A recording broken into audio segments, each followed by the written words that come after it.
Okay, what's your feeling overall about this session that you had with this gentleman? Well, I think now that from a focused consultation question, I think really looking at the places where I was uncomfortable sitting in either negativity or darkness or like a no hope situation. Like there felt like there was and I think too also like very much feeling like nothing to do. Like I had nothing to do except have a conversation with him. So this negative place. So I think looking at these, learn about myself when I feel the need to lead, like it feels like a hook, right? It feels like, oh, and I'm noticing as I look through that it's on intellectual stuff. Mm-hmm. Like it's like when I answered his question or his statement on the, like church, when I have a topic of conversation, that makes me feel good. Like I feel like, whew. So I guess then it has to do with the lack of, so I guess when I look at like where those triggers, for lack of a better phrase, are, the overall tone here is me looking for an opportunity to get out of how it feels right now. And one of the best ways to do that I'm seeing is that conversation, like topics of conversation. Like describe to me all about how you do medical. Is it like church? Is it, yeah. And then, yeah. So that's the overall tone is, as I'm looking at this again, it feels like me looking for an out the way I feel. Mm-hmm. The feeling that is being created in this encounter. Yeah. Sorry, go ahead. Oh, I'm sorry. When he brought that up, though, the church thing, I mean, you are, in the end, you're going in representing your ministries to a church. Mm-hmm. So that was like a little bit of a bright moment. Yeah, it was a bright moment. And it's interesting because in R17, when he brings up church, I see myself thinking, like, oh, I should have brought up church right away. But then maybe not. Like, maybe it's better to just let, like, why do I have to bring up church? I don't know. Mm-hmm. I don't know I didn't ask. Mm-hmm. Obviously I wear a big cross on my chest, but that doesn't mean anything there. So I think, I am there in a religious capacity, but also I'm not there to tell him what his, at least I don't believe I am. You're checking yourself a lot. Mm-hmm. Yeah, definitely. I don't know. That confuses me. Yeah. I mean, why I feel this. Well, I mean, you were aware of this at the time this was going on? Yeah, like I'm aware that. So it's sort of getting in the way of you're actually being with him.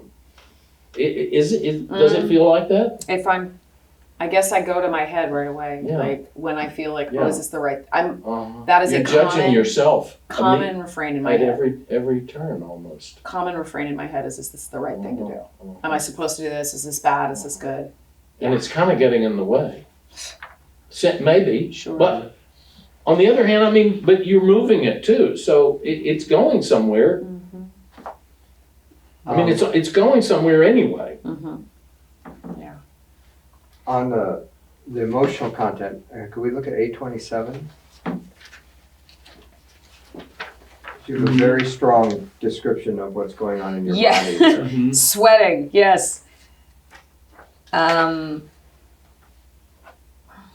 Between the two parents there, you reflect on it too. Curious if you have a sense. It felt like a really bold question. It felt really like, so what about them? I nod to his bunkmates. Is there any way to maybe be of service to them? Mm-hmm. I'm sweating. I'm not sure. So I remember very distinctly this moment. That felt like, and I really do feel like it felt like a spiritual moment. It felt like he was asking for something to do. I was like, well, you've got these people here. Maybe you could help them. And that is a very familiar experience for me. Like when I'm not sure I want to do something, I'm not sure if I should say the right thing. The heat, I get flushed really easily, and it feels like maybe I stole something. That's what it feels like. Bad kid, bad daughter. You know, like, oh, I did something wrong. But I felt very strongly that to ask him that, like, it's just a question. But it sounds like there's something significant for you though under this emotional reaction, is that? Oh, 100%. Yeah, I felt like I was in trouble.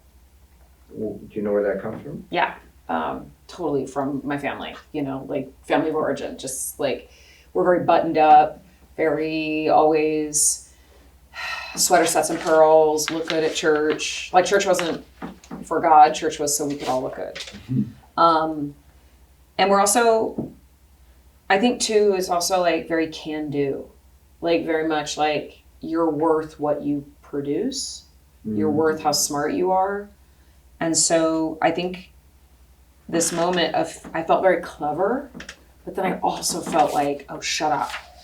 Like, so I feel like it's a little bit of a double bind. Yeah, really. Yeah, no, it's a double bind. It's like, I felt pretty I felt like a spiritual nudge to say something like, hey, what about this? And it felt, the question itself felt innocent, but the minute I said it, I felt like I crossed a line.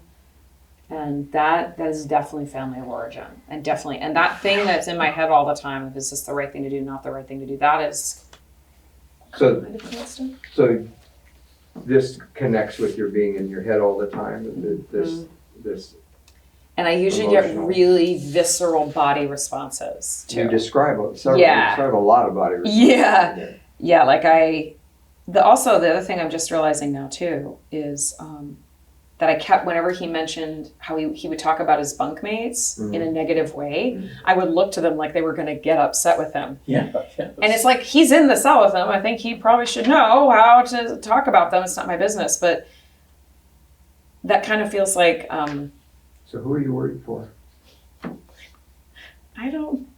me probably is the answer there. Like, I mean, Well, it feels like guilt by association in some ways too. Like if somebody, I don't know why I'm flashing on this, but like, if we're all supposed to wear skirts and a friend of mine wears pants, but I'm friend with the person who wore pants who wasn't supposed to wear pants, I'm guilty by association. There's a lot of that lingers from how I grew up. And so I think I'm seeing that, how in my endeavor to be present with him, I'm hyper aware of how I'm being. Like, I got a spotlight on me instead of the spotlight on him, is where it's supposed to be. Or there, I used that word again. There is transference there in the sense that he feels as though this move that he's had is a move downward, and that he felt fulfillment there. And now he's in a new place. It's almost like you're encouraging, the chaplain is encouraging him, since he liked church, to chaplain. Yes, yeah, because it's worked so well for me. Yeah, that's To a find really interesting point. fulfillment there, because he's there anyway. So then, if I'm trying to give him a purpose to make him feel better, Just like you have purpose in going there. I have purpose when I go there. I feel better when I go there. Even though I don't feel good maybe in the moment, I feel better when I leave. So, hey, I like coffee, maybe you should drink coffee.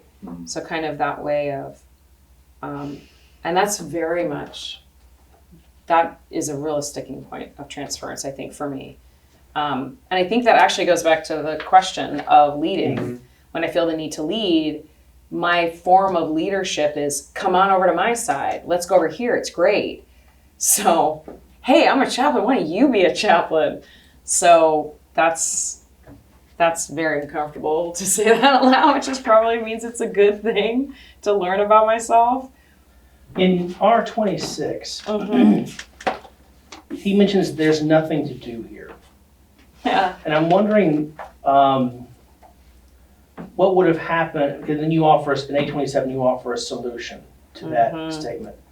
I'm wondering what would have happened if you had sort of gone into what that feels like. There's nothing to do here. Because I notice when there's negative stuff, you go to a happier place or a solution place. I'm wondering, what would it be like to sit there with the nothingness, with the despair, it seems like? So instead of offering him a thing to do, actually saying, what does it feel like to have nothing to do? Right. Oh, wait, you mean be curious? I mean, Yes, well, I lost would my it curiosity bring here. something up to you if you yourself dived into that sort of my word despair that he seems to indicate there? Well, in some ways it would feel great because it's another thing, it's a thing to talk about, it's a thing to be curious about. But I also think I'm also really aware of this in the R26 you talk about now. You're pointing out what I call inspiration. Like that's a safe place for me. I'm inspired. Great. Something to talk about, something to do, something to... And so this might be really important for me to discern the difference between curiosity about the care seeker and my own personal inspiration, satisfaction. Like, so I could have said, there's nothing to do here. What's that feel like to have nothing to do? And get more curious about him. So that's really good. So what we're going to do is go through areas of dominance and subdominance. Mm-hmm. And so For me. from you, Okay. Ann. Okay, so for me, for dominance, white. I mean, I would be considered poor now, but I grew up middle class. So, so white, educated, college educated, middle class background, straight.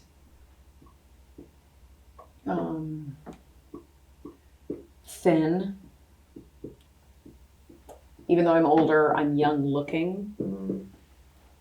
I'm well spoken. I'm an extrovert, so I do well in social situations. I'm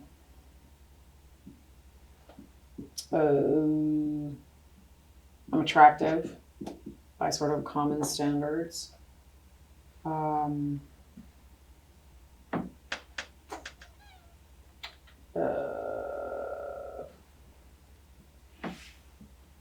Come from a family unit that was stable, so no broken family, so no divorce or anything, so stable family.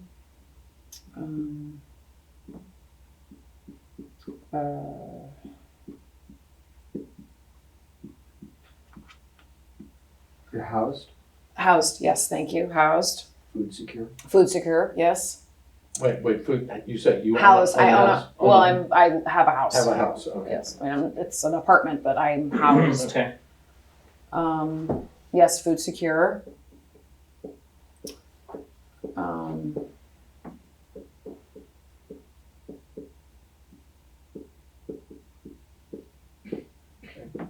Would it be okay to say in this situation that you're non-incarcerated? Non-incarcerated, yeah, well, yeah, I'm not, or, yeah, non-incarcerated. I don't have a record, I don't have a criminal record. Free. On this, maybe I'll come back to there, but subdominant side, woman, female, in certain circumstances, so female. Okay. Addict, alcoholic. But you're in recovery. But I am in recovery, and in certain circles that holds status, in certain circles it doesn't. So what's interesting is in the jail, that's actually dominant. Recovery? Recovery is in a dominance, Okay. especially I'll put it down. in California. Yeah. I'm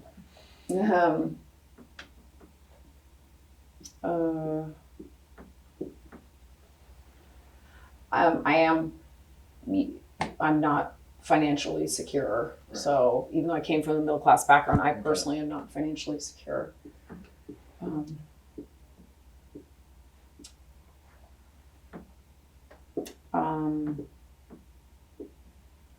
I don't know if this is a dominant or subdominant thing, but I'm small. Yeah. Like, so as a woman, though, that's kind of a good thing. Like, if I was a man, that would be weird. Context, though. Isn't But it? context is important. But it's not great to be small in jail. Mm. Like, bigger is good. So I don't know if that has height and size has anything to do. Yeah. You're cis female. Cis female, yes. I'm cisgendered. That's dominant. That's CIS. Cisgendered. What? Cisgendered. Cisgender? No, dominant. Okay. Well, I thought we had straight. That's not the same thing. That's gender. That's sexuality, Okay. gender, cisgendered. So, yeah.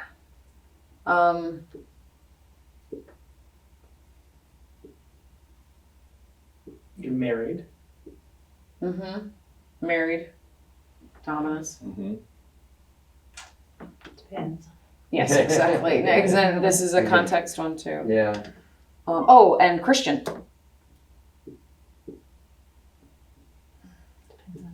Yeah, in the jail though, it holds a lot of status. So, I mean, I walk in with a cross around my neck. So, yeah. Subdominance. So you're not just Christian, you're a religious authority, you're a chaplain. Chaplain. Yeah, you carry that. I'll put those together. Mm-hmm. Yeah. Authority. I'd move on. Okay. Okay. To the him? Yeah. Okay. All right. All right. Take a picture. We take a Dominant, subdominance, Mm-hmm. For me. photo time. Photo time. He's got it. You got it?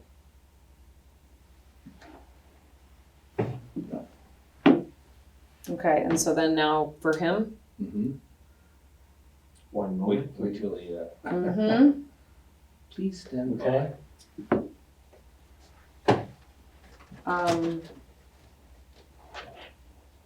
So So what do we got? so dominant is male.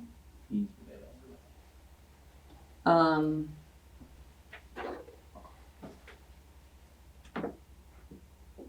he's tall. He was tall.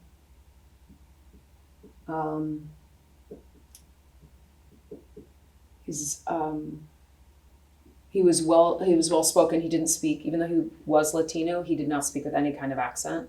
So he spoke English freely, well. like a local. Yeah, I mean he swore a lot, but he was clearly he could speak very well. So So he's articulate. articulate, yeah. Mhm. So male, tall. And I think too, in that environment, the fact that he had been in prison and was incarcerated for a while, he has authority in the jail. Experiences. He's experienced, yeah. He's like an elder. He has that Experience seniority. in his environment. Mm-hmm. Okay. Medical training. Yeah.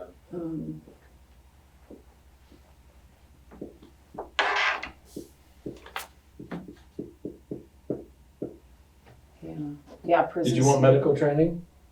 Was he trained medically, or did he just pick that up? Well, he was on a course. He was doing. I mean, Oh, he was studying? yeah, he was studying and working medical, so he knew how. I mean, I think it was ultimately more like a janitorial kind of thing, but he had that training, so he had training, some job training there. An English speaker, yeah, fluent English Okay. speaker. Okay. Straight. You might want to add straight passing. Straight passing, because I don't know. Right. Straight passing? Straight passing, yeah. Okay.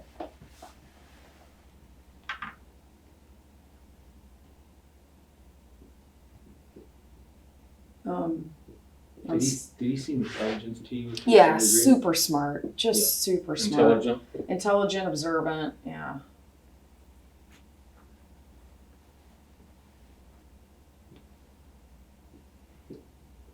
On the subdominant side, Latino.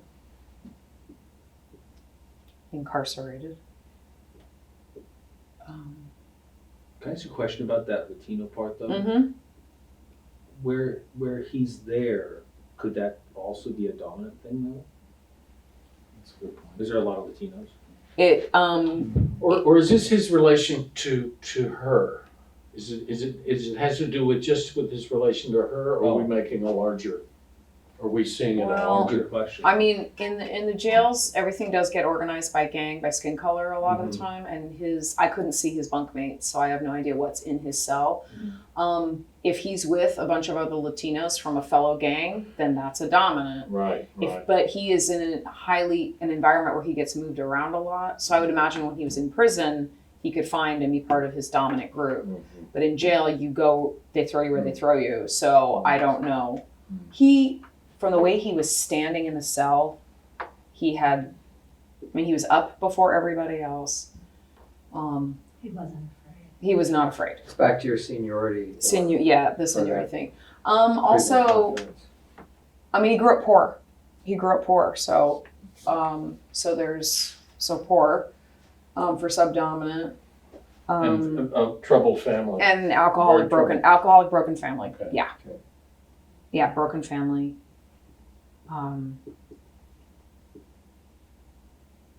I don't know where to put Christian-ish. Religious experience. Religious. That Yeah. seems like that would be a dominant. I think that would be a dominant religious experience. Okay. Um, Well, also, it was Christian, I'm assuming. yeah, You did say yeah, church. yeah, church.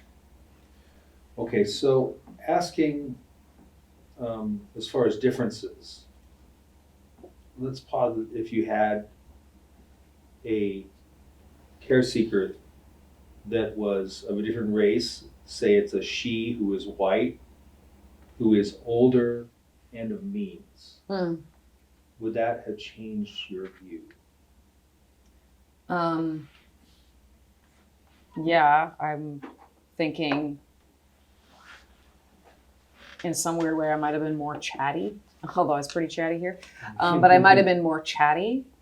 The female aspect changes it in a weird way a lot for me. Just thinking about it now, I would feel, I don't know if it would be a good thing, but I would be more chatty, I think, if it was a woman. How would it feel, though, to be with a woman who was in prison or in jail? I mean, that's going to really change that dynamic in terms of dominance and so on. Yeah, but the age thing is interesting to me. So the minute now he was older than me, but, or maybe not, actually, I don't know. Sure. He had, he looked weathered, but he didn't look older. He looked, middle. So if it was an older woman, there would be definitely more demurring. I would feel like, yes, Miss Baker from third grade, a little bit. That would be. You were a little threatened by him. Did you feel a little bit? No? And you wouldn't, I'm saying, with a woman, you wouldn't feel that. Oh, I would still feel, but then the economic status comes in. If it was a person of means, white collar crime, then I wouldn't feel physically possible danger. The surroundings would be different. The surroundings would be totally different. That's true. But again, I even though the environment here was stressful, intense, and I definitely speak to moments of nervousness, like what are the bunkmates going to do? And I'm close to those bars. Like if he wanted to reach out, grab me, he could. He would get in trouble, obviously, but it could happen. So there was a physical sort of, I'm aware of that, like just my physical safety in terms of a male The presence in front of sexuality me. issue. The sexuality. Well, not even sexuality. Well, it it's is sexuality. well, but it's about- about someone being stronger than me. Yeah, That could be a large but there's woman. the sexuality. I mean, I thought it was interesting that you. I'm when gonna you pause just- you, Randy, you need to let her tell you. Oh, sorry. That's all right. We're gonna let Ann tell us what the difference would be. Okay. Sorry. So in terms of it being a man versus a woman, there's a physical presence. Now, if it was a larger woman, say, again, the economic status comes in where I would think, oh, she knows how to behave because that's how I grew up. So I think I would feel I was definitely aware that this man is very different from me. Aside from once I discovered there was an addiction issue or an alcoholic issue, then I feel there's like more kinship. Sure. But because this is essentially a stranger, that actually helps me be more curious. I think if it was a rich white woman, older than me, I would feel like a little bit, as I said before, a little demurring, yes, miss. But I would also feel like I was one of her. It would feel more of Kinship. yeah, and that's embarrassing to say, but I think it's just true. So in the way that it shows where I feel comfortable with someone who looks like me, maybe had the same background as me, would get my references, it would feel more comfortable to start up a conversation. But because he's so different, that then I would feel that it actually made me listen more. Because maybe I don't know what he's referencing. Maybe I don't know. Maybe I should get curious, find out what it's like to be him. But I think the status thing, though, is just, I think this authority issue, this whole leading, feeling the need to, I think it would have been I think it would have been different. Anyway, I'm I think you repeating would have myself. had a stronger or a weaker bias with someone who's been convicted of a white collar crime. Well, Did you know anything about his crime? no. I would say that I might have more judgment on a white collar crime because, like, you have all the means in the world. Why would you commit a crime? Versus with him, it just, especially when I heard his story, I felt like, oh God, how he survived all this? Like, what a nightmare situation he was in. So in some ways, I think a white collar crime I might have less compassion for because, like, you have all the resources in the world and you still did something that was not good. But to grow up in such an environment as he grew up in, I see so much of what choice. I mean, obviously, I guess we have a choice, but my compassion for him was quite huge. Especially once I heard his story and once I heard the fact that he had come down here with a promise of hope and that hope was dashed. That kind of right away, I was like, oh God. And you learned throughout that you had things in common with him. Absolutely. Yeah, would you say that there's scales in that way, though? Because you did have commonalities. Church meant something to him. You have that in common with him, even though you're different from a different sex, perhaps.